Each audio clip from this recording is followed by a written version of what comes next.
చేసిన ప్రకటనపై తెలుగుదేశం పార్టీ భారతీయ జనతా పార్టీలు మండిపడుతున్నాయి। ఈ క్రమంలో బీజేపీ రాష్ట్ర అధ్యక్షులు సోము వీర్రాజు మాట్లాడుతూ డీజీపీపై పరువు నష్టం దావా వేస్తామని హెచ్చరించారు।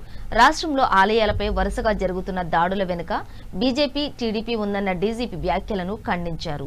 అంతర్వేదిలో రథం దగ్ధం, రామతీర్థంలో రాముడి విగ్రహం ధ్వంసం చేయడంతో పాటు పలు ఆలయాల్లో విధ్వంసాలు జరిగితే స్పందించని పోలీసులు బీజేపీ కేసులు పెట్టినట్లు ఏకంగా డీజీపీనే చెప్పడం వెనుక కారణాలేంటి ప్రశ్నించారు। ముఖ్యమంత్రి వైఎస్ జగన్మోహన్ రెడ్డి వెంటనే స్పందించి గౌతమ్ సవాంగ్ ను డీజీపీ పదవి నుంచి తొలగించాలని డిమాండ్ చేశారు। సంవత్సరాల మధ్యలో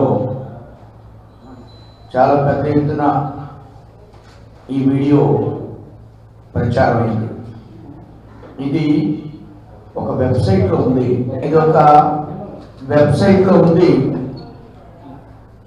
ఆ వెబ్సైట్లో ఉన్న దాన్ని ఇప్పుడు బయట పెట్టారు। ఈ బయట పెట్టడానికి ప్రధానమైన కారణం ఏంటి? బయట పెట్టి వారి మీద పెట్టినటువంటి ఇది ఒక దారి మళ్లించే చర్యగా భారతీయ జనతా పార్టీ భావిస్తుంది। మేమేదో హిందూ మత భావానికి విరుద్ధంగా మాట్లాడిన వ్యక్తి మీద మేము కేసులు పెట్టాం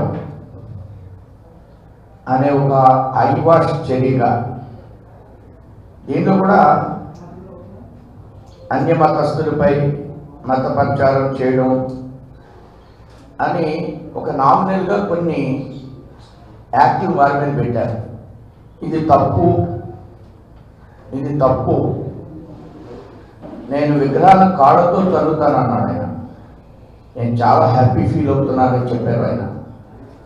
కానీ ప్రభుత్వం దాని మీద స్పష్టంగా ఇది తప్పు అని డీజీపీ కానీ సవాంగ్ గారు కానీ ప్రభుత్వ అధినేత కానీ ఎక్కడా ప్రకటించకుండా ఒక కేసు పెట్టడం। ఆయన చాలా గర్వంగా 699 చర్చిల్లో చర్చిలు ఉన్నాయి, ఇంతమంది పాస్టర్స్ ఉన్నారు, 3000 మంది సుమారు పాస్టర్స్ ఉన్నారు। ఈ విషయాలన్నీ కూడా ప్రస్తావించారు। నేను ఈ రాష్ట్ర ప్రభుత్వాన్ని ఒక ప్రశ్న వేస్తున్నాను, ఈ ముఖ్యమంత్రి గారిని। ప్రవీణ్ ప్రకాష్ జీతాలు ఇచ్చి ప్రవీణ్ చక్రవర్తి జీతాలు ఇచ్చి పాస్టర్లు పెట్టి ప్రచారం చేస్తున్నానని చెప్పారు।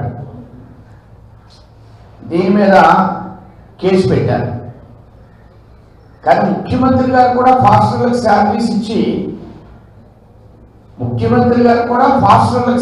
ఇస్తున్నారు। ఎవరి డబ్బది? ప్రజల డబ్బు పాస్టర్స్కి శాలరీస్ ఇవ్వడం రాజ్యాంగ విరుద్ధం।